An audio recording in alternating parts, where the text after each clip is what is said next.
এ পর্যায়ে আমাদের সম্মুখে গুরুত্বপূর্ণ কোরআন ও হাদিসের আলোকে বক্তব্য পেশ করবেন হযরত মাওলানা জুবায়ের তালহা সাহেব। এ পর্যায়ে আমাদের সম্মুখে গুরুত্বপূর্ণ নসিহত পেশ করবেন হযরত মাওলানা জুবায়ের সাহেব। الحمد لله الذي هدانا إلى صراط مستقيم والصلاة والسلام على من أرسله لتزكية الأنام الكريم وعلى آله الذين طريقهم صراط مستقيم أما بعد فأعوذ بالله من الشيطان الرجيم بسم الله الرحمن الرحيم قد أفلح من زكاها وقد خاب من دساها صدق الله مولانا العظيم এক জমানাত সোহবতে বা আউলিয়া বেতরসদ সালকান বেরিয়া জিন্দগি মকসুদ বহরে বন্দগি बंदगी कुन बंदगी आयशा शब के लिए इंसान ही याद रख तू बंदा है मेहमानी जिंदगी मकसूद बहरे बंदगी कुन बंदगी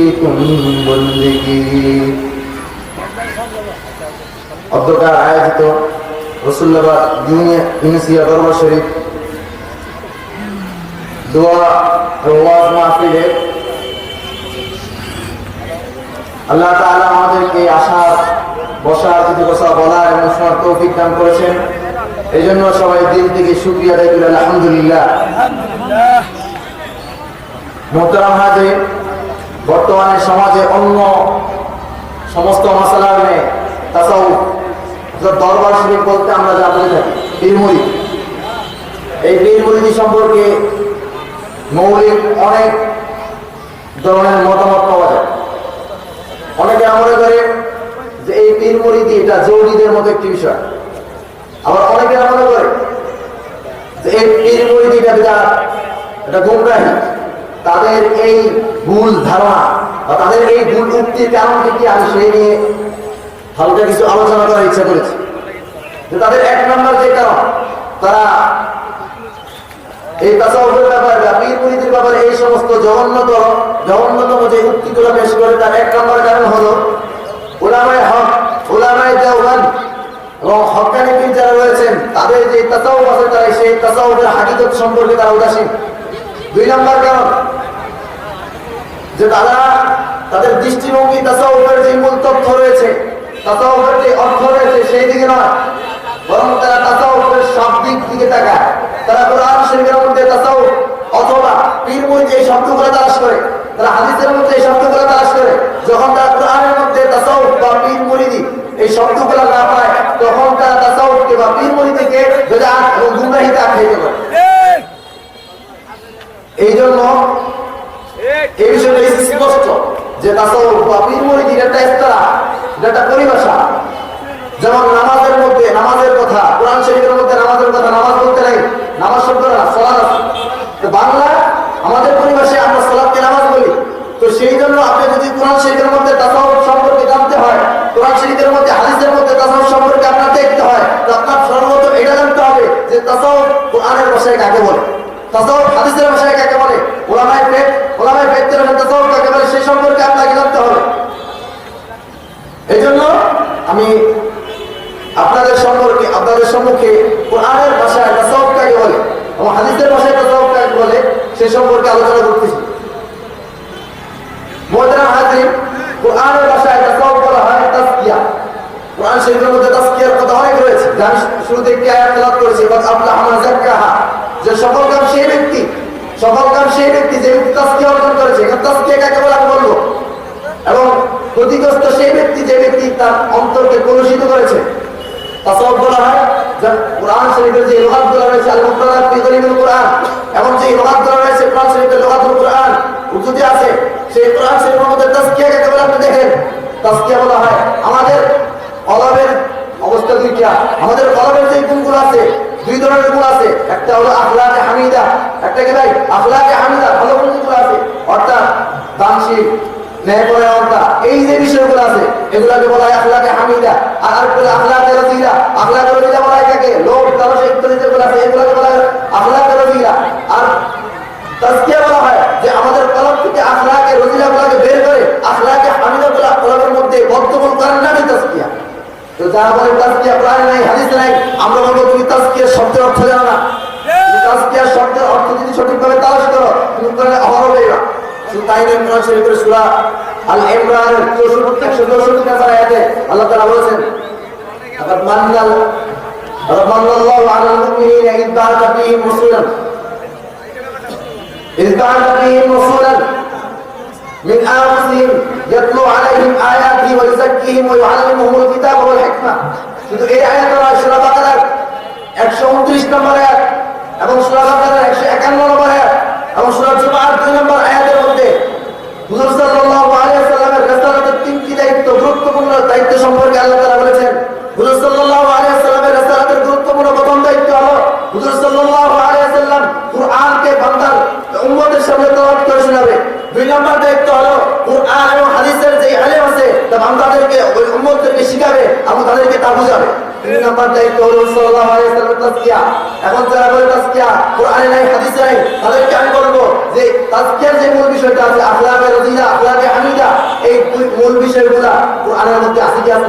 আছে, অবশ্যই আছে, হাদিসের মধ্যে আছে, কিন্তু ভিন্নভাবে তৃতীয় একটা দায়িত্ব হুজুর সাল্লাল্লাহু আলাইহি ওয়াসাল্লামের রিসালাতে ভিন্নভাবে তৃতীয় আরেকটা দায়িত্ব নির্ধারণ করার দরকার কি ছিল? আল্লাহ তাআলা এই এতগুলো আয়াতের মধ্যে হুজুর সাল্লাল্লাহু আলাইহি ওয়াসাল্লামের তিনটা দায়িত্বের মধ্যে তাজকিয়াকে কেন অন্তর্ভুক্ত করেছেন এই বিষয়ের দিকে ইশারা করার দিকে। তুমি বড় মুফতি হইতে পারো, তুমি বড় মুহাদ্দিস হইতে পারো, তুমি মুফাসসির হইতে পারো, তুমি মুদাক্কিক হইতে পারো, কিন্তু তোমার আমলের পূর্ণতা ওই সময় আসবে, যখন তুমি কোনো হক্কানি পীরের আওতাধীনে থেকে আখলাকে হামিদাগুলো নিজের অভ্যাসে পরিণত করবে। শুধু তাই নয়, মুহতারাম হাজির,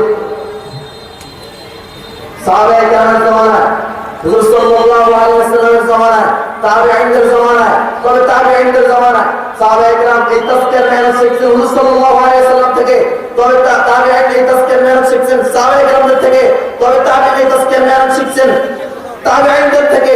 এমন ভাবে ধারাবাহিক আস্তে আস্তে আস্তে আস্তে আমাদের জামানার মধ্যে আসছে। সেই 1400 বছর আগে তাজকিয়ার মেহনত ছিল, তুমি 1400 বছর পরে এসে তাজকিয়াকে তুমি ভ্রান্ত বললে, এটা সঠিকভাবে তুমি কি করতে পারো না, যাচাই বাছাই করতে পারো না, তোমার যাচাইয়ের মধ্যে ভুল রয়েছে। এই জন্য কুরআন, হাদিস, কুরআনের যে বিষয়গুলো আছে, হাদিসের যে বিষয়গুলো আছে, হাদিসের মধ্যে হাদিসের সনদ রয়েছে, যে হাদিস আমাদের মধ্যে আমাদের কাছে পৌঁছছে, যেমন বুখারী শরীফের হাদিস আছে, মুসলিম শরীফের হাদিস আছে, প্রত্যেকটা হাদিসের একটি সনদ থাকে, যে এই হাদিসটা কে বর্ণনা করছে, কার থেকে বর্ণনা করছে, এমন বর্ণনা প্রশ্নে একদম কার পর্যন্ত যায়? রাসূল সাল্লাল্লাহু আলাইহি ওয়াসাল্লাম পর্যন্ত যায়।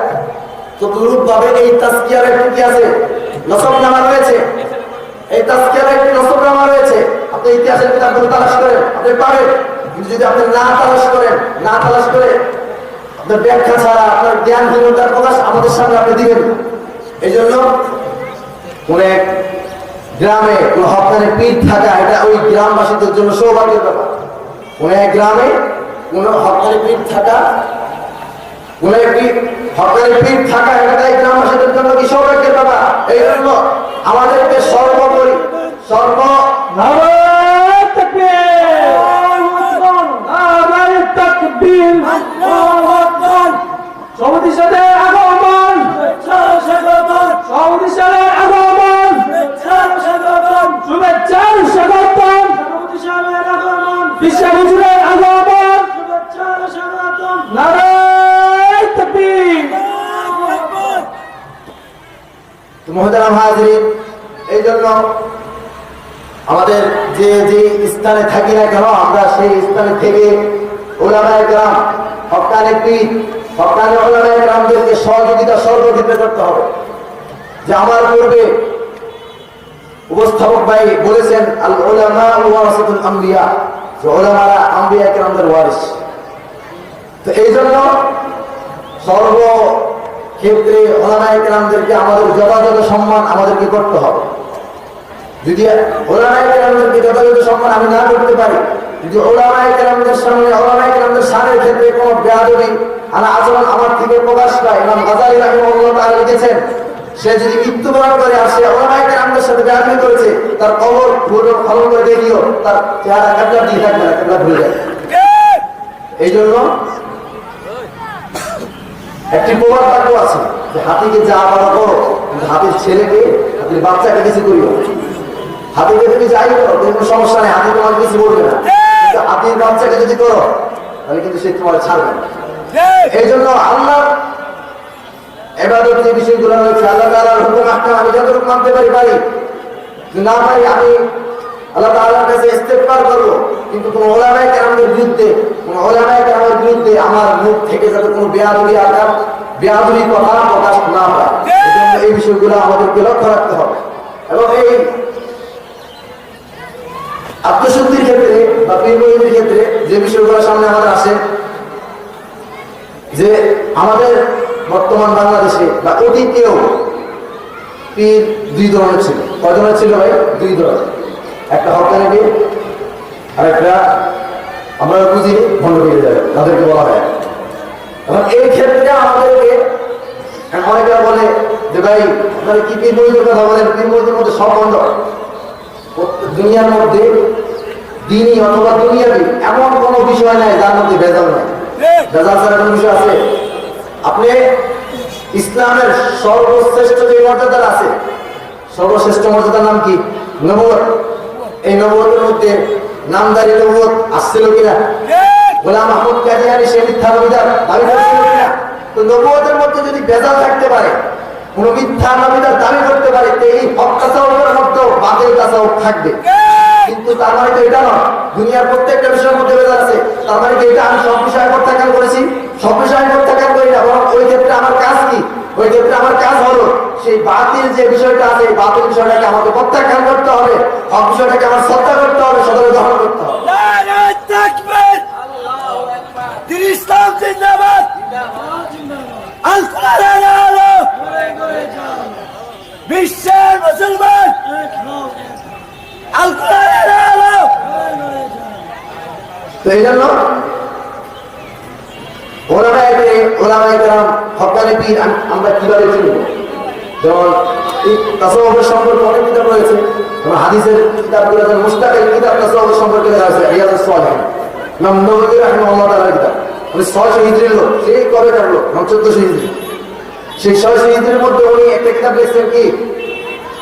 রিয়াদুস সালিহিন, মুস্তাকিল, শুধু তাসাউফ সম্পর্কে কিতাব লিখেছেন। সেই কিতাবের বাংলা তরজমা হয়েছে। শুধু তাই না, হাকিমুল উম্মাহ আশরাফ আলী থানভী রাহিমাহুল্লাহ তাআলা এই তাসাউফ সম্পর্কে একটা দুইটা অগণিত কিতাব লিখেছেন। এই জন্য এই তাসাউফ সম্পর্কে আমি না জেনে না বুঝে আমার অযোগ্যতা সবার সামনে প্রকাশ করবো, আমার দুর্বলতা আমি সবার সামনে প্রকাশ করবো না। আপনার জানা নেই, আপনি জিজ্ঞেস করবেন। দেশে হক্কানি ওলামায়ে কেরাম আছেন এবং দেশে হক্কানি পীর আছেন, তাদেরকে জিজ্ঞেস করেন, বুঝে নেন বিষয়টা। কিন্তু না বুঝে এই সমস্ত যে পীর মুরিদি যে বিষয়টা রয়েছে, পীর মুরিদি যে বিষয়টা, এই বিষয়টা ভ্রান্ত, এই বিষয়টা বেদাত, রাসূল সাল্লাল্লাহু আলাইহি ওয়াসাল্লামের জামানায় অস্তিত্ব ছিল না, সাহাবায়ে কেরামদের জামানায় অস্তিত্ব ছিল না, তাবিঈদের জামানায় অস্তিত্ব ছিল না, তবে তাবিঈদের জামানায় অস্তিত্ব ছিল না, বিষয়টা এমন নয়। আমাদের আকাবের ওলামায়ে দেওবন্দ তৈরি করছেন কে? দেওবন্দ মাদ্রাসার প্রতিষ্ঠাতা ইমাম হযরত কাসিম নানভী রাহিমাহুল্লাহ তাআলা। কাসিম নানভী রাহিমাহুল্লাহ তাআলা বায়াত ছিলেন কার কাছে? হাজী আহমদুল্লাহ মাহমুদী রাহিমাহুল্লাহ তাআলার কাছে। দেওবন্দ মাদ্রাসা, যেই মাদ্রাসাকে বর্তমানে বিশ্বে আমরা মডেল হিসেবে মনে করি, সেই মডেল মাদ্রাসার বাণী ছিল কি? এই তাসাউফের মেহনত করেছে। এই জন্য তাসাউফের মেহনতের ক্ষেত্রে আমাদের প্রত্যেকে ওলামায়ে কেরাম ফাকার কিতাবে লিখছেন যে নফসে তাসাউফ যে বিষয়টা আছে, আত্মশুদ্ধির যে বিষয়টা আছে, এই বিষয়টা পর্যায়ে নামাজ দেওয়ার পর্যায়ে তাসাউফ আপনার গ্রহণ করতে হবে। হ্যাঁ, এখন ভাইয়াদের যে বিষয়টা আছে, পীর মুরিদ আমি কারোর কাছে বায়াত হব, এই বিষয়টা সম্পর্কে ওলামায়ে কেরাম কি লেখে? এই বিষয়টা সম্পর্কে ওলামায়ে কেরাম লেখেন মুস্তাহাব। কিন্তু বর্তমান জমানায় কারোর কাছে হাত দেওয়া ছাড়া, বায়াত হওয়া ছাড়া নিজের ভিতর পরিষ্কার করা একটা দুষ্কর একটি বিষয়। এটা তাজরাবার কথা, এটা হাদিস কোরআনের কথা আমি বলতেছি, এটা তাজরাবার কথা। এই জন্য আমরা যত সম্ভব এক হক্কানি আলেমের কাছে আমার স্থায়ী সম্পর্ক রেখে আমার জয়ের বাতিল ঠিক করে আখিরাত কামিয়াবি হওয়ার চেষ্টা করি। আল্লাহ তাআলা যে কথাগুলো হয়েছে সেই কথাগুলোর উপর আমাদেরকে, আমাকে সর্বপ্রথম আমাকে এবং আমাদেরকে সকলকে আমল করার তৌফিক দান করুন। ওয়া আলাইনা ইল্লাল বালাগ। আসসালামু আলাইকুম ওয়া রাহমাতুল্লাহ।